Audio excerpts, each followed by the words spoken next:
নমস্কার বন্ধুরা, আমি সঞ্চিতাস এসেন্স রেসিপিজে আপনাদের সবাইকে স্বাগত। নিশ্চয়ই ভালো আছেন, সুস্থ আছেন এবং আনন্দে আছেন। আজকে একদম অনুষ্ঠান বাড়ির স্বাদে আপনাকে মাছের কালিয়ার রেসিপি শেয়ার করব।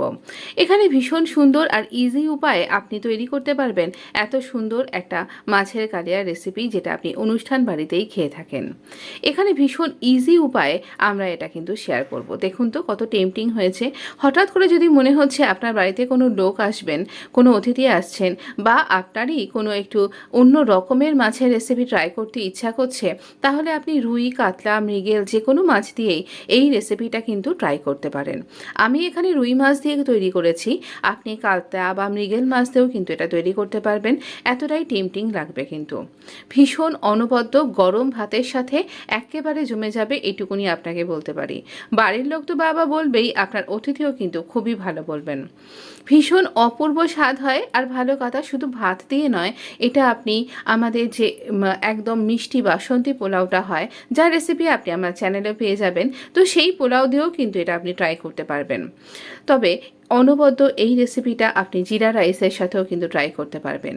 জিরা রাইস কী করে তৈরি করবেন তারও রেসিপি আমি শেয়ার করেছি, আপনি আমার চ্যানেলটা ভিজিট করলেই কিন্তু পেয়ে যাবেন। এখানে আমি কোনো রকম ঘি ব্যবহার করিনি বা গুঁড়ো লঙ্কা, বা ঝালটাও আমি খুব কম করেই দিয়েছি। ঝাল আপনি আপনার স্বাদ অনুযায়ী ব্যবহার করবেন। আর এই রান্নাতে একদম শেষে আপনি একটুখানি ঘি ইচ্ছা করলে দিতেও পারেন, তবে না দিলেও কিন্তু এর স্বাদ কিন্তু অক্ষুণ্ণ থাকবে। এখানে বড় বড় করে মাছ আমরা এইরকম করে কাট করে নিয়েছি, আর সেটা ভাজছি নুন হলুদ মাখিয়ে। আর এখানে আদা টমেটোর একটা টমেটো আর পেঁয়াজের একটা পেস্ট রয়েছে। আর এই সমস্ত মশলাগুলো, যেগুলো ধনে, একটুখানি জিরে, শুকনো লঙ্কা, তেজপাতা, আর একটুখানি দারচিনি, আর হচ্ছে একটুখানি আমরা দিচ্ছি এলাচ। এইভাবে এলাচটা ফাটিয়ে দিতে ভুলবেন না। তো এইগুলো আমরা ফোড়ন হিসেবে দিলাম।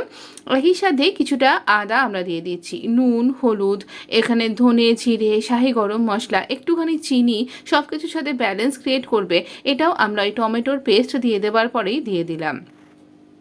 মানে খুব তাড়াতাড়ি তৈরি হয়ে যাবে, এটাই বলছি আর কি।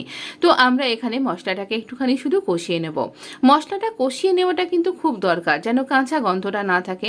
দেখুন, আমি রসুনের পেস্ট দিয়েছি। যদি আপনি কাঁচা রসুন ব্যবহার করেন, তাহলে কিন্তু আপনি রসুনটা ওই মশলা যখন ফোড়ন দিচ্ছি আদাটা, সেই সময়তেই দিয়ে দেবেন। কিছুটা আলু সেদ্ধ করে রেখেছি, যেটা আমি এর মধ্যে ঢেলে দেব। দেখুন, আলুটা আমি এর মধ্যে ঢেলে দিয়েছি। এটা বেশ একটুখানি আঁচটা জোর করে দেব, আর এতটা ঝোল থাকবে না। আলুটা আমি এখানে সেদ্ধ করে নিয়েছি, আমার এখানে রান্নার তাড়াতাড়ি ছিল বলে।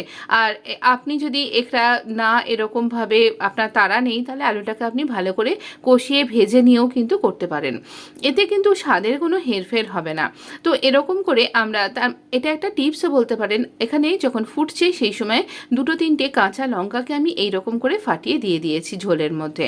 তাহলে রান্নার স্বাদ আর গন্ধটা কিন্তু অপূর্ব হবে। তবে এই সময় কিন্তু ধনেপাতাটা দেবেন না। ধনেপাতাটা আমি শুধু গার্নিশিং করবার সময়তেই কিন্তু ব্যবহার করেছি। এই রান্নায় ধনেপাতার গন্ধটা থাকবে না। মানে ধনেপাতাটা শুধু গার্নিশিংয়ের জন্য দিলেই বোধহয় ভালো লাগবে, কারণ ধনেপাতা দিলে এই কালিয়ার যে একটা অন্য রকমের টেস্ট হয় বিয়েবাড়িতে যেটা আমরা খেয়ে থাকি, তো সেই টেস্টটা কিন্তু একদম নষ্ট হয়ে যাবে। তো এটা এই রকম করে পরিবেশন করুন, অবশ্যই আপনার খুবই ভালো লাগবে। আর ধনেপাতাটা ওপর থেকে পরিবেশন করুন, তাহলে আরও মজাদার হবে। তো আপনি বলবেন কীরকম লাগলো আপনার রেসিপিটা। এত সহজে, এত কুইক একটা ফিশ কালিয়ার রেসিপি আপনার সাথে শেয়ার করলাম, যেটা একদম স্বাদে গন্ধে অতুলনীয়। ভাত হোক বা পোলাও বা জিরা রাইস, যে কোনো কিছু দিয়ে এটা কিন্তু চলে যাবে। আর ভিডিওটা যদি ভালো লেগে থাকে, একটা লাইক দিতে ভুলবেন না, আর বন্ধুদের মধ্যে শেয়ার করতেও কিন্তু ভুলবেন না।